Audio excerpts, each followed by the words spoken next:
कहानी है रामपुर गांव की, जहां के मर्द महिलाओं को हमेशा नीचा दिखाने की कोशिश में रहते।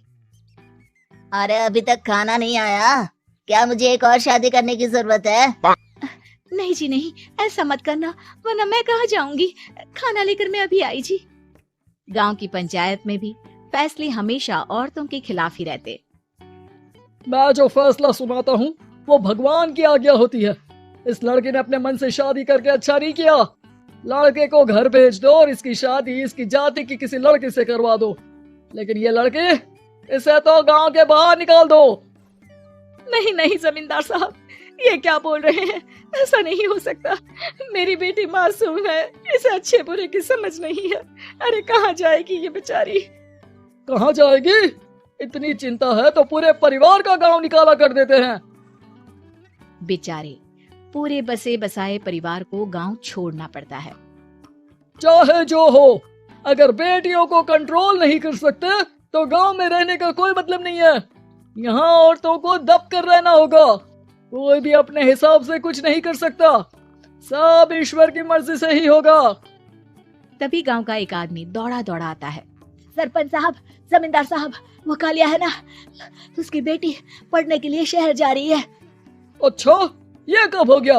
और कालिया की हिम्मत कैसे हो गई ऐसा करने की? लेकर आओ उसे और उसकी बेटी को। बस फिर क्या था, हाजिर हो जाते हैं कालिया और उसकी बेटी सरपंच के सामने। और कालिया, ये क्या सुनने में आ रहा है? बेटी को इंजीनियर बना रहा है तू? और ये बता, गांव में तो स्कूल नहीं है, फिर कहां से इतनी क्लास पास कर गई तेरी बेटी? राधा, जो कि कालिया की बेटी है, उसे लगता है कि सरपंच उसकी तारीफ कर रहे हैं। सरपंच जी, मैंने ऑनलाइन पढ़ाई की है, डिस्टेंस लर्निंग से। सभी में मैंने अच्छे नंबर पाए हैं, जिसे देखते हुए शहर की इंजीनियरिंग कॉलेज में मुझे स्कॉलरशिप मिली है। वाह जी वाह, क्या होती है ये? पहले तो ये बताओ, फिर आगे की बात करते हैं। पूरा गांव राधा की बात सुन रहा था और राधा बोलती जा रही थी। तो ऐसे मैं फ्री में एक अच्छी शिक्षा लेकर गांव में जो कुछ परेशानियां हैं, जैसे बिजली, पानी और इंटरनेट जैसी समस्याओं के लिए काम करूंगी। मैं गांव को शहर से जोड़ने के लिए पुल का निर्माण करवाने का प्रस्ताव रखूंगी। मुझे पूरी उम्मीद है कि जल्द ही हमारा गांव भी तरक्की की राह पर चल पड़ेगा। राधा की बात सुनकर सारे गांव वाले ताली बजाने लगते हैं। सरपंच को समझ नहीं आता कि वो क्या करे। चुप रह नादान लड़की, गांव के खिलाफ जाने के लिए तुझे गांव से बेदखल कर दिया जाएगा, वो भी पूरे परिवार के साथ। और हाँ, अगर ठीक से गांव में रहना चाहती है तो ये पढ़ाई लिखाई छोड़ दे। हम तेरे लिए गांव का कोई होनहार लड़का देखेंगे। तभी गांव का एक आदमी बोल पड़ता है। अरे नहीं नहीं सरपंच जी, राधा बिटिया जो बता रही है, अगर वैसा हो जाए तो हम लोगों को पैसा कमाने के लिए बाहर नहीं जाना पड़ेगा।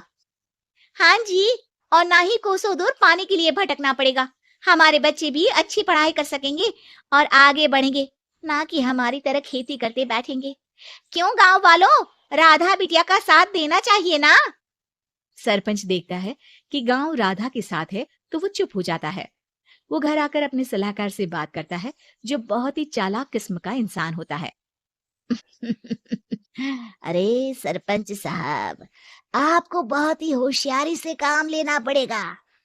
एक बार गांव तरक्की कर गया, यहाँ के बालक पढ़ लिए तो कोई ना पूछेगा आपको।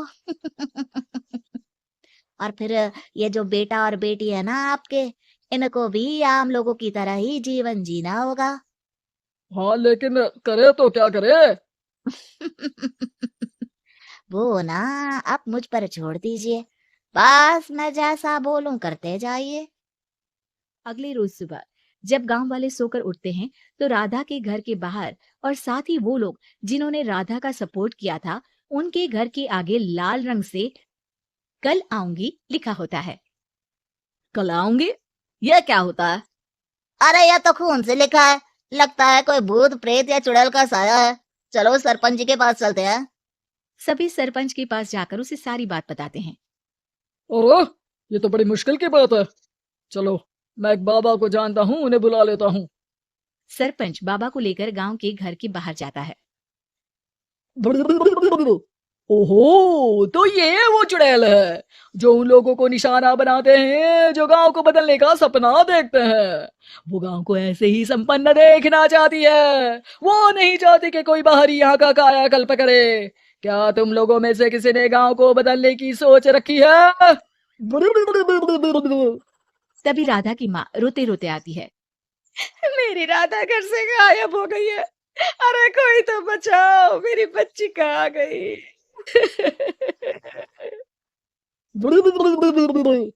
ले गई वो चुड़ैल, तेरी बच्ची को ले गई। अब वो उसे श्रापित करके छोड़ेगी। उस पर चुड़ैल का साया हो जाएगा। तभी बुरी सी हालत में राधा भी वहां आ जाती है। उसके बाल चुड़ैल की तरह फैले होते हैं और कपड़ों में खून लगा होता है। सभी राधा को देखकर डर जाते हैं। माँ, पता नहीं मुझे कौन उठा कर ले गया था। अरे दूर दूर हो जा चुड़ैल, अब हम लोग इस गांव में नहीं रुकेंगे। अरे कैसे बातें कर रहे हैं आप? कल तो आप मेरे भरोसे गांव का हुलिया बदलने, अपने बच्चों को पढ़ाने और तरक्की उन्नति की बात कर रहे थे, तो आज क्या हो गया आपको? ये फिर तुम लोगों को बहकाएगी। ये चुड़ैल गांव में आ चुकी है। ऐसे ही ये तुम्हारे घर के बच्चों को भी ले जाएगी। गांव वाले राधा को गांव से बाहर निकाल देते हैं। उसके माँ बाप रोते रहते हैं, लेकिन गांव वाले नहीं मानते। मैं भी अपनी बहन के साथ गांव के बाहर रहूंगा, लेकिन वो पढ़ाई नहीं छोड़ेगी। वहीं सरपंच के घर पर सलाहकार कहता है। देखा, सांप भी मर गया और लाठी भी नहीं टूटी। लेकिन अगले ही दिन सरपंच के घर के बाहर भी वही शब्द लिखे होते हैं। और फिर सरपंच की बीवी कहती है, हमारी बेटी को किसी ने अगवा कर लिया है। तभी राधा का भाई वहां आ जाता है। अरे गांव वालों, मैंने सरपंच जी की बेटी को देखा था। वो चुड़ैल उसे उठाकर ले जा रही थी। अरे क्या मजाक कर रहे हो? नहीं नहीं सरपंच जी, आप नहीं जानते।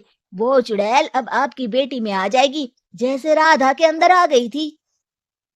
तभी सरपंच की बेटी वैसी ही हालत में वहां आती है जैसे राधा आई थी। पापा, पता नहीं कैसे मैं गायब हो गई थी। चुड़ैल, इसके अंदर भी चुड़ैल का साया है, मारो इसे। अरे नहीं नहीं, इसे भी राधा के पास गांव के बाहर ही भेज दो। अरे चुप रहो, मेरी बेटी कहीं नहीं जाएगी और चुड़ैल वुड़ैल कुछ नहीं होता है। अरे कैसे बात कर रहे हो सरपंच जी? आप तो बोल रहे थे कि आपका फैसला भगवान का ज्ञान होता है, तो अपने पर बात आई तो अब आप ऐसे बोल रहे हैं। अरे ना ना ना, आपको अपनी बेटी को त्यागना ही होगा। अरे बुलाओ बाबा को। राधा का भाई बाबा को ले आता है, जिसे अब गांव वालों के डर के कारण सच बोलना पड़ता है। मैं कोई बाबा नहीं हूँ, मैं तो मोची था। ये सलाहकार महोदय ने मुझे कहा था एक्टिंग करने को। अब वो मुझे पैसे देने वाले हैं। अब मुझे माफ कर दो। गलती हो गई, मुझे माफ कर दो। तभी वहां राधा आ जाती है। देखा सरपंच जी, जब गांव के बच्चे साक्षर होंगे तो आप जैसे लोगों की चालाकी नहीं चलेगी।